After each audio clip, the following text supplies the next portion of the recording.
Jean-François Aquili est là. Bonjour Jean-François. Bonjour Jean-Jacques. Je change complètement de sujet, oui. Nous changeons complètement de sujet avec l'antisémitisme. Vous nous parlez ce matin du poison de l'antisémitisme.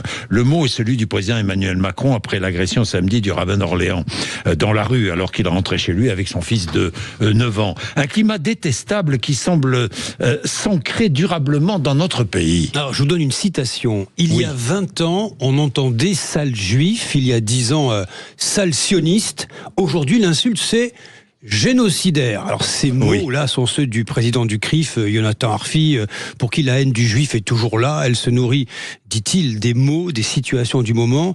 Et l'antisémitisme est tout sauf résiduel, comme a pu l'affirmer un jour Jean-Luc Mélenchon. Alors si ce jeune de Jean-Jacques de 16 ans, inconnu des services de police, on cherche encore son identité, à la préciser, est passé à l'acte samedi à Orléans, c'est parce que tout un discours victimaire sur Gaza a fini par infuser dans le débat public et par désinhiber ceux qui sont tentés de passer à l'acte en ayant le sentiment de faire quelque chose d'utile pour les Palestiniens. Non pas qu'il faille oublier les milliers de victimes civiles gazaouis sous les bombes israéliennes, mais le fait de marteler, c'est le cas à l'extrême gauche que nous sommes face à un génocide, certains finissent par franchir le pas. Et peu importe l'attaque terroriste massive du Hamas le 7 octobre, qui a quand même, faut-il le rappeler, tout déclenché. Les chiffres du gouvernement sont explicites. 1570 agressions à caractère antisémite en France l'an dernier. 65% sont des atteintes aux personnes, comme ce samedi avec le rabbin à Orléans.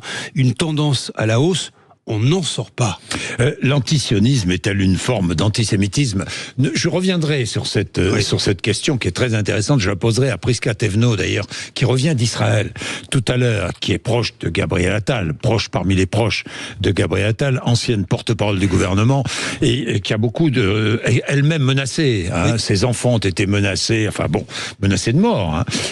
Dites-moi, Jean-François, le phénomène inquiète parce qu'il démarre à l'école. Ah oui, il démarre dès l'école. C'est très intéressant. C'est cette récente enquête IFOP pour le CRIF et la Fondation Jean Jaurès qui révèle un antisémitisme ordinaire, bien ancré dans ce milieu scolaire. 51% des élèves, 1 sur 2, 51% ont déjà entendu dire du mal des juifs de la part d'autres élèves dans leur propre établissement. Oui. 16%, c'est un chiffre en progression, refusent de nouer des relations amicales ou sentimentales avec des élèves de religion juive.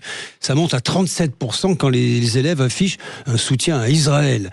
Et les actes antisémites à l'école ont été multipliés par 4 la saison précédente par rapport à l'année d'avant. Cette haine démarre à l'école dès le plus jeune âge. Ça commence à l'école. Mais c'est qui attise cette haine ? Qui est responsable ? Pardon, mais il y a quand même une part de responsabilité de monsieur Netanyahou, qui aujourd'hui, regardons ce qui se passe en Israël, qui est en train de museler l'opposition. Alors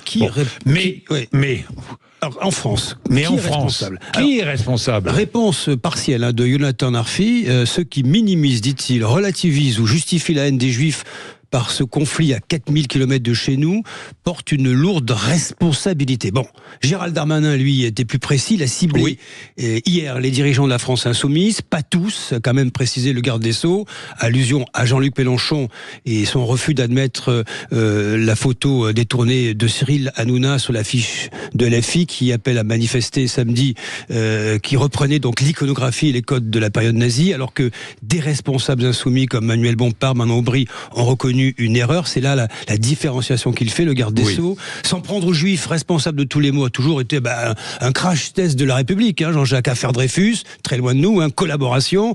Et aujourd'hui, ce qui se passe, la stigmatisation actuelle qui est nourrie par l'hégémonie d'une pensée pro-Gaza. Vous qui aimez la nuance, c'est sans nuance. C'est sans blanc ou noir. Aujourd'hui, on est pour, on est contre, on ne cherche jamais à savoir ce qui se passe dans notre monde. C'est une manie. On est pour, on est contre. Et c'est ce qui alimente un antisémitisme puissant qui a peut-être changé de bord politique, mais pas de visage. Il est la conséquence, cet antisémitisme, conséquence logique du populisme, rien de bon pour la France. Merci Jean-François, on y reviendra avec Elisabeth Lévy tout à l'heure et avec Prisca Thévenot, mon invité de 8h30 à 9h. Nous reviendrons aussi sur la situation en Turquie, parce que là encore, les autocrates sont au pouvoir et là encore, l'opposition est muselée et même emprisonnée. Il est 7h51, vous réagissez 0826 300 300.